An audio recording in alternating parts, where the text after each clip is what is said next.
In Laboratory Reddit, today's story is: My brother slept with my fiancée and my father gave him the company. Today they've even lost their house. Relationships in my family have never been easy, mainly because of my father's attitude. Just a couple of months ago, I, at the age of 33, saw how everything I had worked so hard for vanished in an instant. My relationship with my fiancée came to an end. The family business in which I had invested almost 10 years of my life was taken away from me, leaving me with nothing.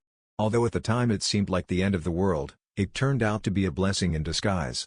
And as they say, karma does its job, because it only took 6 months for everything to fall apart. My brother Aiden, who is 30 years old, has always been the undisputed favorite of the family. In our house, this was never a secret.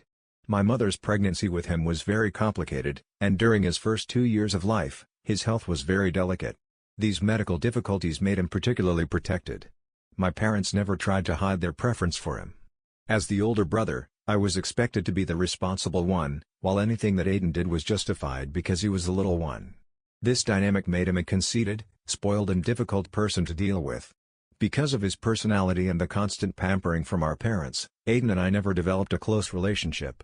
We were like oil and water. His life was always easier than mine, and I must admit that this made me feel somewhat resentful. I went to study in another region and lost regular contact with Aiden. We communicated occasionally, but neither of us was aware of the other's life. During my university years, I devoted myself entirely to my studies because Dad had promised me a place in the family business. My father had set up a company making cabinets and trunks. It wasn't a huge company, but we distributed to several states and generated a good income. Dad always mentioned that I would eventually take over, as I had shown a genuine interest in the business. I was aware that, no matter how hard I tried, at some point I would have to share the company with Aiden. However, this didn't bother me because I really enjoyed working alongside my father. After graduating in business administration, I immediately started working with Dad.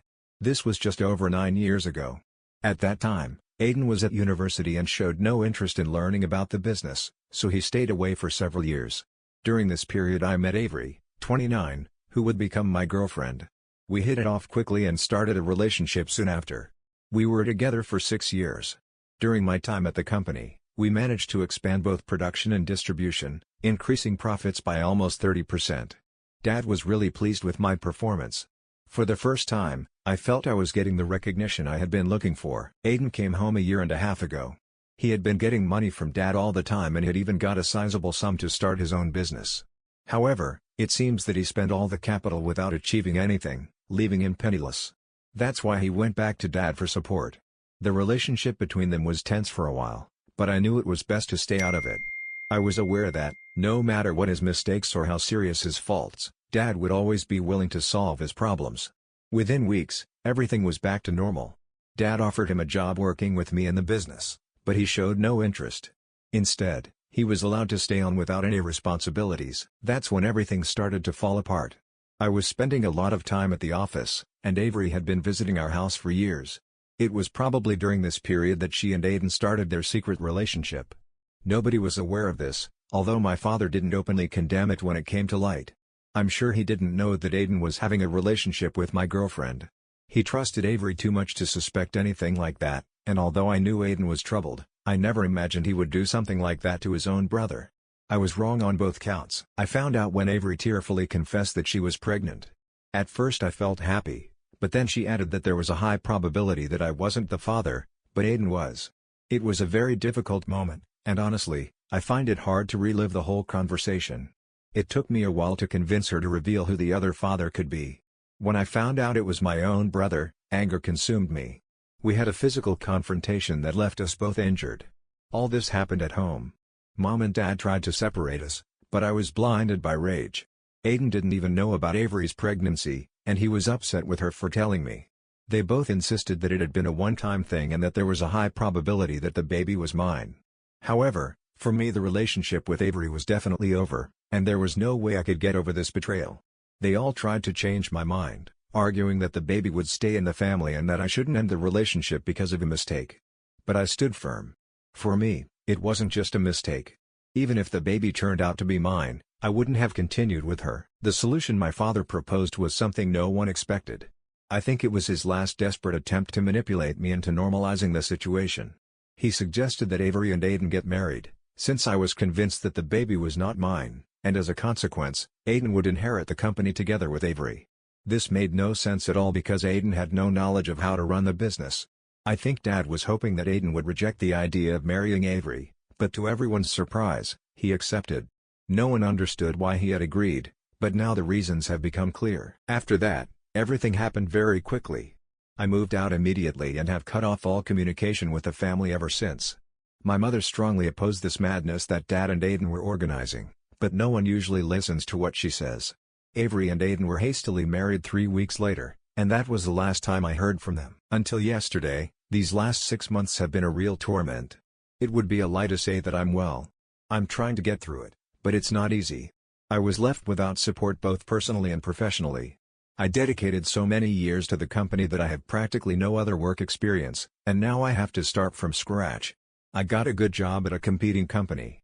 I have no ethical qualms about sharing trade secrets because, frankly, why should I have any? It's not as if I'm going to reconcile with my family. Dad made it very clear that, since Aiden was getting married and supposedly taking on more responsibilities, it made sense for him to inherit the company. It infuriated me when he said it, but I had no idea that his little fantasy would collapse so soon. Last night I got a call from Mom. She sounded very upset, and I couldn't help but take it. She's been the only one who has supported me, although I also care a lot about Aiden. She has also respected my decision to keep my distance, although she tried to keep the situation from getting out of control during the problem with Aiden and Avery. She has been involved in this conflict undeservedly, and I feel bad for her. Mom told me that Dad needed to talk to me and begged me not to hang up because they were going through a very difficult situation. She assured me that I had every right to refuse to help, and that it had taken a lot of courage for her to call me, but that she would understand if I didn't want to talk. Curiosity got the better of my resentment and I agreed to listen. If Mom was behaving this way, it must be something really serious, and honestly, I wanted to see what kind of trouble Dad had gotten himself into. It was my moment to enjoy his misfortune, just as he had gloated over mine months ago. What I discovered was exactly what I expected to hear. Dad was crying on the phone, begging me to come back to save his company because Aiden had ruined everything and he no longer trusted him. Apparently, after Aiden and Avery's wedding, Dad tried to teach Aiden how the business worked in the hope that he could take my place. According to Dad, Aiden showed interest at first, but abandoned all efforts as soon as he felt secure in his position. All this time, unbeknownst to anyone, he had been embezzling money from the company. The accounting department tried to report suspicious activity, but since all the reports went through Aiden himself, Dad never found out anything. No one knows where all that money is or what Aiden did with it because he has disappeared and he refuses to take any responsibility. Dad mentioned that he didn't even show the slightest bit of remorse for his actions. He had also taken out loans in the company's name. I don't understand why Dad gave him so much financial control, but oh well, what can I say? And all those loans are still unpaid. The authorities have seized their house, and at the moment, the 4 of them, including Avery, have nowhere to live. Many employees have resigned because they have not received their salaries in 2 months. What's more, they are fed up with the working environment because they had tried to inform Dad about irregularities in the accounts several times, but he always referred them to Aiden and refused to listen to anything negative about his favorite son. As a result, the company is a shadow of its former self.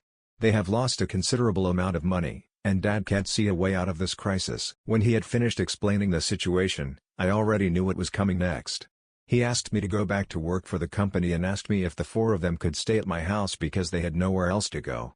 I replied that none of that was going to happen. He had dug his own grave, and now he could face the consequences by himself, because I wasn't going to help him. I reminded him that I had dedicated 9 years of my life to working for him, and that he had taken everything away from me on a whim, for no other reason than a sick game of power. This was his punishment for having treated me harshly and for having been terrible to me throughout my life. And no, I felt no compassion for any of them. I told him he could go to hell for all I cared, and take his favorite son and my unfaithful ex with him. The only person who had a place in my house was Mom, and I made it clear to both of them that she would always be welcome, but that I would never, under any circumstances, allow Dad to come near me again, much less set foot in my house. He tried to manipulate me and make me feel guilty so that I would let him stay. He used every possible tactic to get me to agree, but I stood firm. I had had enough of his manipulations, and there was no way I was going to let that man make decisions about my life again. I had wasted 9 years working for him without getting anything in return. He deserved this misery, as did Aiden and Avery. I don't know what will become of them, and although it would be a lie to say that I'm not curious about their fate, I know that if I allow myself to fall into that spiral of worry, there will be no going back. Dad had bet on the wrong person, and now it was time for him to face the consequences. I wasn't going to rush in to solve his problems like I used to. I was definitely finished with the whole family. Update 1. The situation of my family has worsened considerably. They still don't have a place to live and, although I have cut off communication with my father since that conversation, I keep in touch with my mother. She avoids telling me too much about their difficulties because she thinks I shouldn't worry, but I can't help feeling bad about their situation. I have offered her a place to stay at my house until Dad sorts out his problems, but she explained that he wouldn't allow it because I'm not talking to the rest of the family. She said she would feel guilty for getting herself to safety while leaving the others in trouble. I told her I understood her position, but reiterated that my door would always be open to her. Today Mom called to tell me that Avery had left. He only left a brief note saying don't contact me, and the most surprising thing is that Aiden hasn't even bothered to look for her. Dad is furious with him and, for the first time in his life, he is seeing what a complete failure his son is. But it's too late for those realizations. Dad still doesn't suspect it, but Mom has a feeling that Aiden is making arrangements to stay with a friend, and that he will probably escape from all this mess when he finds the opportunity. The truth is that I thought I would feel satisfied to see him fall, but strangely it's not like that. I never imagined that everything would fall apart so quickly, and I am saddened by everything that is happening. I don't care at all what happens to Aiden or Avery, and my only real concern is for my mother. I am determined to bring her to live with me because I cannot allow her to continue suffering because of the actions of her husband and son. I'm not sure if she will agree to come, but I will do everything I can, even force her if necessary, to make her come and live with me. I'm convinced that Aiden will run away, as he always has. It's his pattern of behavior. He came home for the money, and now that he's exhausted all resources and left everyone in ruins, he'll run away. It's the only thing he knows how to do well. As for Dad, he's simply abandoning Mom, and I know I'm not going to help him. I am completely willing to support Mom, although I am not sure if she will agree to come without Dad. I am aware that not bringing Dad along with Mom will create a lot of conflict, but I am prepared to face that. My only priority is to prevent my mother from suffering more than she has already suffered. Update 2. A lot of time has passed since I told you what was happening, and many things have changed in my family. I don't want to know anything more about all this drama. After my last update, I practically forced my mom to live with me because she was in a very bad way. I told her that if she was going to be sad, she'd better be sad at home and not on the street. She didn't want to come because she didn't want to leave my dad alone, but I managed to convince her anyway. Now I realize that was my biggest mistake. I should have accepted her refusal from the start. Aiden left shortly afterwards and we still hadn't heard anything from Avery. The first few days with my mom weren't easy. My dad called her all the time and she didn't answer. I could see that this upset her, but I thought it was for the best. What I didn't imagine was that all this was part of her plan. A week after they moved in, she came to my room crying. She told me that she had had a horrible nightmare where my dad was in danger and that she needed to talk to him even if it was just once to calm down. I didn't want her to do it because I know my dad is very manipulative and I knew he would try to convince her to talk to me about letting him stay, but Mom was so upset that I couldn't stop her from calling him. She spoke to him and I don't know what happened during that call, but afterwards she seemed calmer. When I left home, I first stayed with a friend and then rented my own apartment. Nobody knew where I lived because I wanted to stay away from all the problems. Letting my mom come to my house was risky, but I trusted that she wouldn't tell anyone where I lived. I was wrong, and now I know that I shouldn't trust anyone, because everyone I trust ends up betraying me. 2 weeks ago, I found my dad on my doorstep. I had no idea he was coming and if I had known, I would have thrown Mom out too. He came in while I was at work. When I got back, Mom had let him in. She had settled him in and all his stuff was unpacked. I couldn't believe my eyes when I found them sitting in my living room. I went in, looked at them, sighed and went out for a walk to calm down. I knew this was going to be difficult and I was too angry and surprised to be able to talk. I drove for an hour before returning. I didn't say anything because I knew arguing wouldn't help. I just started putting my dad's things away.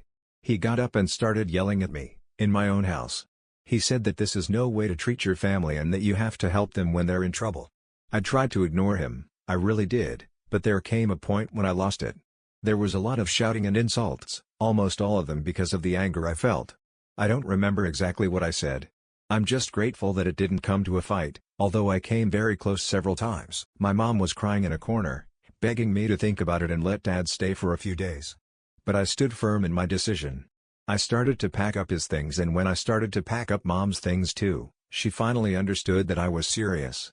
They asked to stay until the next day, saying that I couldn't throw them out in the middle of the night. I told them I could, and that was exactly what I was going to do. While I was packing up, my dad tried to physically stop me, which made everything take much longer. When I finished, it was almost 2 in the morning. Mom kept saying that they would leave early in the morning and asked me to let them sleep that night. I didn't want to say yes, but I couldn't throw them out at 2 in the morning either, so I told them that I wanted them both to be gone before I woke up, and that if they came back to get me, things wouldn't end well for either of us. My dad then made me an offer.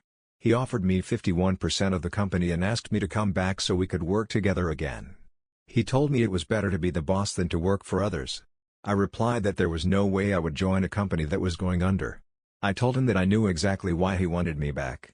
Both he and the company were in serious trouble, and I had no other way out of the mess that he, or rather Aiden, had caused. What Aiden had done was a huge disaster, and none of his former employees wanted to help save the company. I explained that this was not an attempt at making peace or a sincere offer. It was the desperate proposal of a failed but proud man who did not know what else to do to save his wounded pride. When he started yelling at me again, I warned him to shut up or I wouldn't even give them those 6 hours at the house. That shut him up immediately. To my surprise, by 8:30 the next morning, they had already left. I blocked their numbers as soon as I woke up and saw that they were gone, although I knew it wouldn't end there, and I was right. It's been 2 weeks since they left, and my dad has been coming by every day trying to convince me to accept his offer. Every day he comes dressed worse and worse, probably to look pathetic, but I'm fed up with his games. 2 days ago I told him that I had been patient with this whole situation for a long time, but that I was tired of it. I warned him that I would call the police and ask for a restraining order if he didn't stop bothering me. I told him that I was tired of being nice and that if this didn't stop, I would take more serious measures, and that with something like this on his record, it would be impossible for him to regain his reputation. He told me that I wouldn't dare to do it, and I replied that he knew very well that I had the courage not only for that, but for much more. He left after that and hasn't been back in the last 2 days. I don't know how long this calm will last, but I'm going to take advantage of it while it lasts. I imagine he'll try to send Mom as a last resort to convince me, but it's too late for that. I trusted Mom and it was a mistake, so now nothing she says will matter to me. For me, this matter is over and I don't want to deal with their problems anymore. They've caused me enough headaches to last a lifetime and I can't take it anymore. I hope this is my last update and I trust they will leave me alone for a while. I'll let you know if anything new happens. Update 3. For those of you expecting a story full of drama, I'm sorry to disappoint you because nothing like that has happened. I haven't taken revenge on Avery and Aiden, nor have I found the love of my life like in the movies, and to be honest I'm glad it's like that. My parents have stayed away most of the time, which makes me wonder if I should have threatened them with the police from the start. My dad tried to send me an email, but I haven't replied. There's not much else he can do because both he and my mom are blocked from everywhere. I don't know where Aiden is, but Avery sent me a message. She told me she had a baby girl. I thought I had gotten over it a bit and that this news wouldn't affect me as much as it did. I think that in the last few weeks I had been so busy with other problems that I hadn't had time to think about Avery. It's not so much her that I miss, but rather the fact that she now has the family that she and I had dreamed of, and that hurts a lot. I know that I am not the father and she knows it too. She asked me for money for the baby because Aiden isn't responding to her messages or calls. I didn't reply because, although I feel weak at the moment, I can't justify helping her. She chose to deceive me and keep the baby, so now she must face the consequences of her decisions or seek help from her friends. I am not her friend and I will not help her. If that makes me look bad, so be it, but I can no longer have anything to do with her. I hope this is my last update. This drama from the past has gone on for too long and I need to put it completely behind me so I can move on with my life.